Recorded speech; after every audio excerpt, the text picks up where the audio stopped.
क्या हम रिवोल्यूशन को ऑसिलेशन बोल सकते हैं? पीरियोडिक मोशन बोल सकते हैं?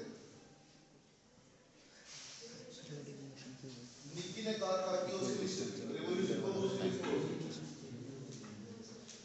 नहीं बोल सकते, नहीं बोल सकते।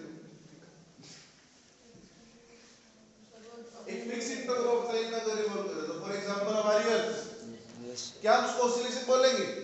एक फिक्स इंटरवल ऑफ टाइम में हमारी अर्थ रिवॉल्व आउट कर रही है अराउंड द सन, क्या हम उसको ऑसिलेशन बोलेंगे? यस और no? She is still yes, she is saying still yes. आपका आंसर? आपका आंसर नो, ये ऑसिलेशन नहीं है। रॉबिन, क्या ये ऑसिलेशन है? रिवोल्यूशन ऑसिलेशन है?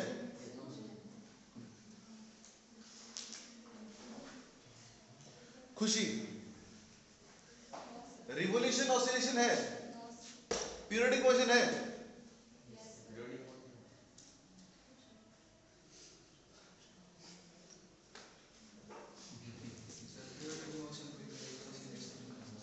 क्या पीरियोडिक मोशन ऑसिलेशन है? Yes sir. क्या ऑसिलेशन पीरियोडिक मोशन है? No sir.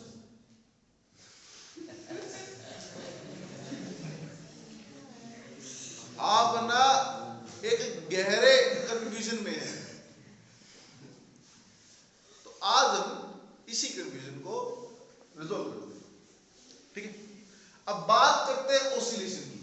ऑसिलेशन वो मोशन होता है बॉडी का जब बॉडी केवल क्या जाए, अप एंड डाउन, ऊपर नीचे या आगे पीछे, टू एंड फ्रो या फिर बैक एंड फोर्थ, बस। क्या अब रिवोल्यूशन ऑसिलेशन है? No sir. No sir. है?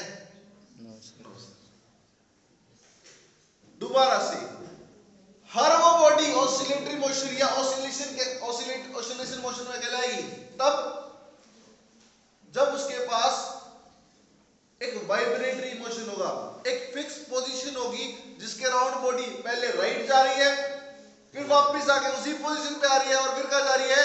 लेफ्ट। अब दूसरी बात, अब बात करते हैं पीरियोडिक मोशन की। What do mean by the periodic motion? Equal distance को। दोबारा से समझ दो मेरी बात को, आपके बोलने से पहले मेरी सुन लीजिए, क्योंकि आपके दिमाग में कुछ बातें हैं जो टोटली गलत है। कुछ बातों को समझना, यहाँ इसीलिए इस चैप्टर को थोड़ा सा कंफ्यूजन में रखा जाता है, क्योंकि एक जैसी चीजें कई सारी आ जाती हैं। ध्यान से सुनना। ऑसिलेशन, ऑसिलेशन क्या है? जब बॉडी केवल कहां जा रही है, आगे पीछे या फिर ऊपर नीचे, एक फिक्स पोजीशन के रिस्पेक्ट में, जिसे हम बोलते हैं मीन पोजीशन। क्या बोल देते हैं? Mean position. अब बात करते हैं पीरियोडिक मोशन। हर मोशन पीरियोडिक है तब तक जब वो एक फिक्स टाइम में अपनी रिवोल्यूशन को, अपने मोशन को कंप्लीट करे। अब वो चाहे सर्कुलेटरी हो, चाहे वो ऐसा हो, चाहे वो ऐसा हो, और चाहे वो ऐसा हो। तो जो बात हो रही थी रिवोल्यूशन की या रोटेशन की, वो किसमें था? पीरियोडिक मोशन में, ना कि oscillation. Am I clear? Yes. अब इस चैप्टर को ना सोचना मत कि मैं इसमें लिखना क्या है, इस चैप्टर को ये सोचना कि इसको समझना कैसे। लिखने के लिए इसमें बहुत कुछ है, लेकिन समझने में उससे बहुत ज्यादा है, और जो आप लिखेंगे वो आपको समझ में आए उसकी कोई गारंटी नहीं, लेकिन जो समझ के लिखेंगे उसकी गारंटी पूरी। अब फिर से, क्या ऑसिलेशन को हम पीरियोडिक मोशन बोल सकते हैं? Yes sir. बोल सकते हैं कि बॉडी जब टू एंड फ्रो जा रही थी या बैक एंड फोर्थ हो रही थी, तो एक फिक्स इंटरवल ऑफ टाइम में हो सकती है। ऐसा नहीं होता कोई बॉडी यहां गई, आधा घंटा रुकेगी, फिर यहां पर आएगी, ऐसा कोई सीन नहीं है। गई है तो वापस भी आएगी, और जितने टाइम में गई है उतने टाइम में वापस आएगी। आप अपना पेंडुलम कंसीडर कर सकते हैं। सिंपल, क्लियर है ना? Yes sir. तो हर ऑसिलेशनल मोशन क्या कहला सकता है? Periodic motion. लेकिन पीरियोडिक मोशन एक ऐसी चीज है, पीरियोडिक मोशन एक ऐसी चीज है जिसमें कैसा भी नेचर हो सकता है हमारी बॉडी का मोशन का, चाहे वो सर्कुलर हो, चाहे वो ऐसे हो, चाहे वो ऐसे हो, चाहे वो ऐसे क्यों ना हो।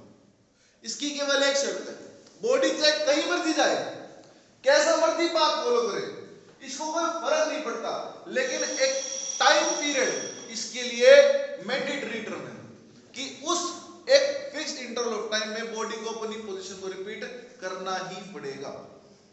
केमिस्ट्री में हम पढ़ते हैं पीरियोडिसिटी। पीरियोडिसिटी क्यों बोला जाता है कि जब है ना, एलिमेंट अपनी प्रॉपर्टी को एक फिक्स्ड इंटरवल ऑफ टाइम के बाद क्या करता है, रिपीट करता है, केवल उसके नीचे वाला। अगर आप मॉडर्न पीरियोडिक टेबल देख रहे हो तो 17 एलिमेंट के बाद जो 18वां एलिमेंट आएगा वो अपनी प्रॉपर्टी को रिपीट करेगा। यही बात होती है ना। Yes sir. इसके बाद हम बात करते हैं हार्मोनिक। अरे भाई भाई भाई, हम बात करते हैं हार्मोनिक मोशन की। What do mean by the harmonic motion? Harmonic motion कह लो, ऑसिलेशनल मोशन कह लो, या ऑसिलेशन कह लो, या सिंपल हार्मोनिक मोशन कह लो, कोई फर्क नहीं। अब ध्यान से सुन लेना मैं क्या कर रहा हूं, कि ध्यान से सुनना भी है और देखना भी। मैं एक हार्मोनिक मोशन या फिर ऑसिलेशन का क्या कर रहा हूं, एक ग्राफ प्लॉट कर रहा हूं, डिस्टेंस टाइप का।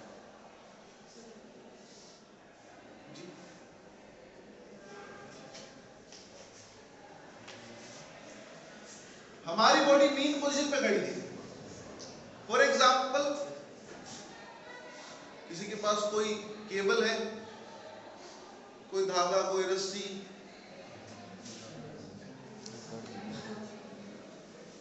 सामने एक ये मीन पोजीशन पे।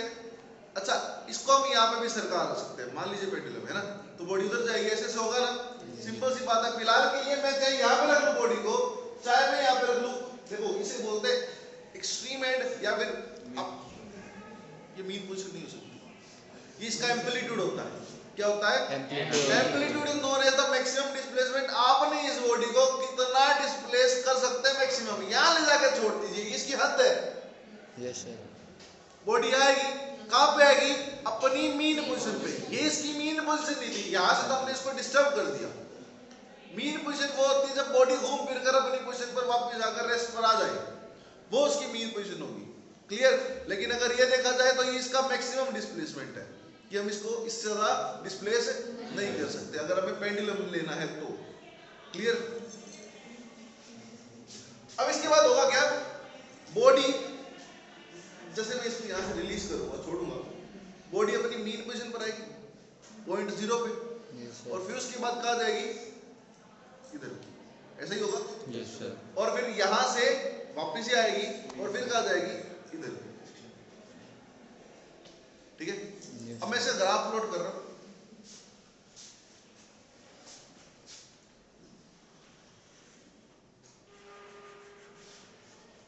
ठीक है? आगे मीन पोजीशन पे ये ग्राफ है सर, ये डायग्राम नहीं है, ये डायग्राम का ग्राफ है, ये उस मोशन का ग्राफ है। अब उसने कहा जाता है इस साइड। Yes sir. अब अगर हम इस साइड के डिस्टेंस को पॉजिटिव लेते हैं तो इस साइड के डिस्टेंस को क्या नेगेटिव है ना भैया?